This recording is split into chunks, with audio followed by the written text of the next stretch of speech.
एक दूर उफ्तादा गांव में शाहिद नाम का एक मेहनती मगर गरीब नौजवान अपनी बूढ़ी माँ और छोटे भाई के साथ रहता था। वो रोज़ाना जंगल से लकड़ियाँ काटकर बाजार में बेचता और उसी से घर का खर्च चलता था। गुर्बत के बावजूद शाहिद ईमानदार, साबिर और नरम दिल इंसान था। वो दूसरों की मदद करने में कभी पीछे नहीं हटता था। एक दिन जब वो जंगल में लकड़ियां काट रहा था तो उसे एक दरख्त के नीचे जख्मी तोता तड़पता हुआ नजर आया। तोते के पुर खून से लथपथ थे और वो उड़ने के काबिल नहीं रहा था। शाहिद को उस पर तरस आया। वो अपना काम छोड़कर तोते को एहतियात से उठाकर घर ले आया। उसकी माँ ने पुराने कपड़े फाड़कर तोते के जख्मों पर मरहम लगाया। कई दिन तक शाहिद और उसकी माँ ने उस तोते की बड़ी मोहब्बत से देखभाल की। तोता आहिस्ता आहिस्ता बेहतर होता गया।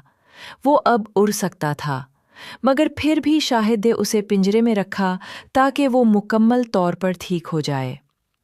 शाहिद के दिल में उस तोते के लिए ख़ास मोहब्बत पैदा हो चुकी थी, क्योंकि उसने जिंदगी में पहली बार किसी परिंदे की जान बचाई थी। एक रात शाहिद को ख्वाब आया कि वही तोता उससे बात कर रहा है।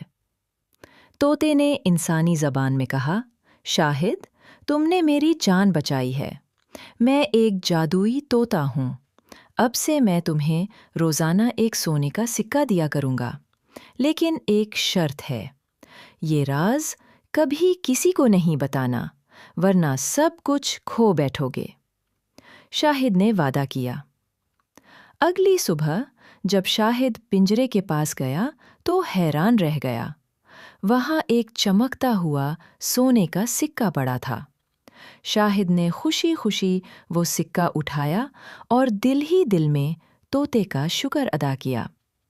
हर दिन पिंजरे में एक सिक्का आता रहा और चंद ही हफ्तों में शाहिद के हालात बदलने लगे।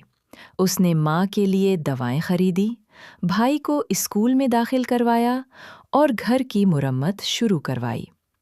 लेकिन गांव के लोग हैरान होने लगे कि शाहिद जैसा गरीब लड़का अचानक अमीर कैसे हो गया। उसका लालची पड़ोसी बख्शी शक में आ गया। उसने शाहिद के घर पर नज़र रखना शुरू की और एक दिन छुपकर उस तोते का राज जान लिया। बख्शी ने मौका पाकर तोता चुरा लिया और शहर के 2 शिकारियों को बेच दिया। शिकारी तोते को लेकर बहुत खुश हुए।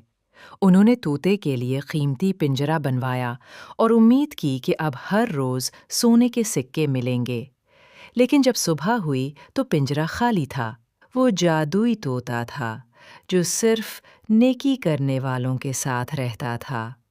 शिकारियों को कुछ हासिल न हुआ और वो पछताते रह गए। शाहिद जब घर वापस आया और तोता गायब पाया तो बहुत उदास हो गया। उसे अपनी नेकी पर भरोसा था। कहानी का अगला बेहतरीन हिस्सा देखने के लिए हमारे चैनल को लाइक और सब्सक्राइब करें ताकि आपको बर वक्त नोटिफिकेशन मिल सके।